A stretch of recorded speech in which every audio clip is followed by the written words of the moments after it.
James Weller, the Boxing Source here with another video, and this video here is to follow up on the commentary about the rematch between Deontay Wilder and Tyson Fury for the WBC and Ring Magazine Heavyweight Championships. Of course, you had Tyson Fury being able to score a seventh round stoppage victory over Deontay Wilder to win those WBC and Ring Magazine Heavyweight titles.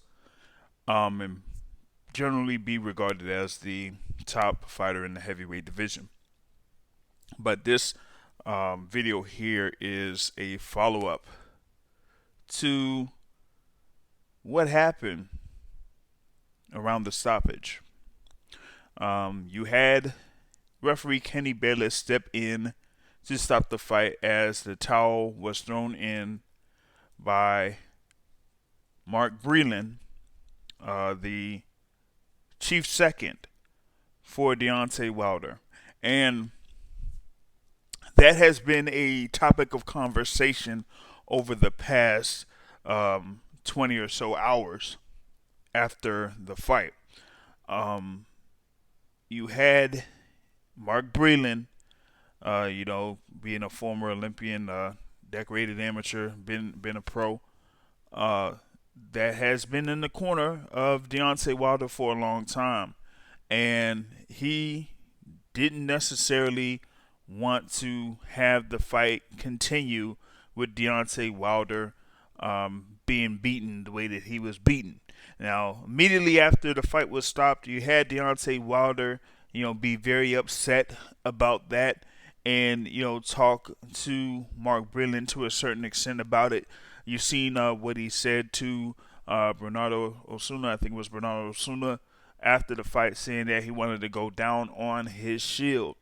And in the post-fight press conference, you had JD's, the trainer, chief trainer of Deontay Wilder, stating that he didn't want the fight stopped. And that's very concerning. Now, we saw what happened with Deontay Wilder over the course of those last few rounds, the fourth round, the fifth round, and the sixth round, where the punch that happened in the first knockdown, where Tyson Fury was able to land the right hand on the third round and put Wilder down to the canvas very quickly. That is what caused the bleeding from the ear of Deontay Wilder on the left ear. And, over the course of the bout, Wilder was on bad legs. His equilibrium was shot, and he wasn't very responsive. And it has been a topic of conversation that has been back and forth with certain groups of people, whether it's fans of Deontay Wilder, whether it's fans of the sport of boxing, whether it's analysts and former boxers and everything. But one point that I want to bring out here is that when you're a fighter in the ring and you have something like that happening to you, that basically just takes out your equilibrium. And the longer that you stay out there in the ring, the worse it can get for you. Over the course of those rounds, you really didn't see Deontay Wilder being that responsive when it came to offense. Everything was basically defense, where he either put his hands up to try to protect his face, or that he was backing up to try to get away from Tyson Fury.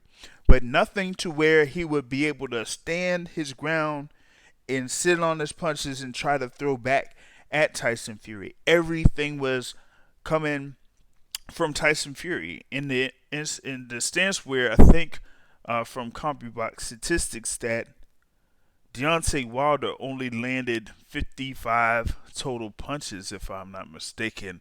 Let me see. Actually, it was much less than that. That was 55 power punches thrown by Deontay Wilder, landing just 18. The total punches were 141 punches thrown by Deontay Wilder in comparison to 267 by Tyson Fury. And Deontay Wilder landed just 34 of those 141 punches. So after that second round, like things were getting more and more and more in the favor of Tyson Fury, particularly in the power punches department. He threw 160 power shots over the course of those 7 rounds to just the 55 power punches thrown by Deontay Wilder. But getting back to the thing here, in reference to Wilder and the whole thing with the towel being thrown, and there is something that I'm concerned about with Deontay Wilder from this point forward. And that is what's going to be next for Deontay Wilder. He didn't just get beat, but he got dominated. And when you get dominated like that in a rematch where the first fight had lots of controversy, where a lot of people thought that Tyson Fury won that first fight, there is really a big risk for a third fight to happen, particularly if they invoke the rematch clause immediately within this 30-day period.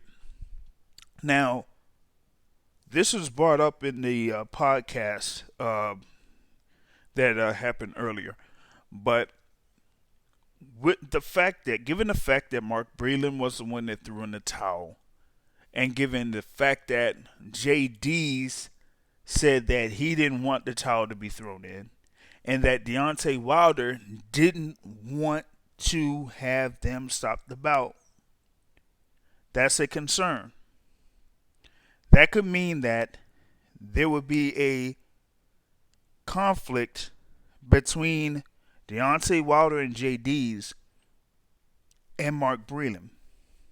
So now with the upcoming decision of if Deontay Wilder will invoke that immediate rematch, if Mark Breland says, I don't think you should take this rematch immediately, but Deontay Wilder says he wants to fight next, and JD says that they want to fight with Fury next, and maybe you could add in Al Heyman saying that they want to fight next, what happens to Mark Breland?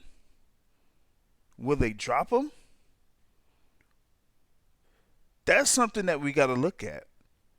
When we have multiple people that said that Mark Breland absolutely did the right thing in that case, given the fact that we've had experienced deaths in the ring, particularly in the previous year, having something like that happen where Mark Breland threw in the towel, that was a great move by Mark Breland in my case.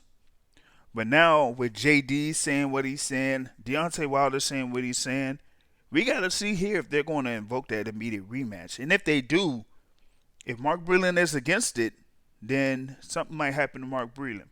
But we'll see what happens here within the next couple of weeks or so when it comes to a possible third fight between Deontay Wilder and Tyson Fury. But in the meantime, you could subscribe to the Boxing Source here on YouTube and catch the Boxing Source radio show podcast on iTunes, Google Podcasts, Spotify, wherever your favorite podcast app is. On that note, folks, I'm out. Peace.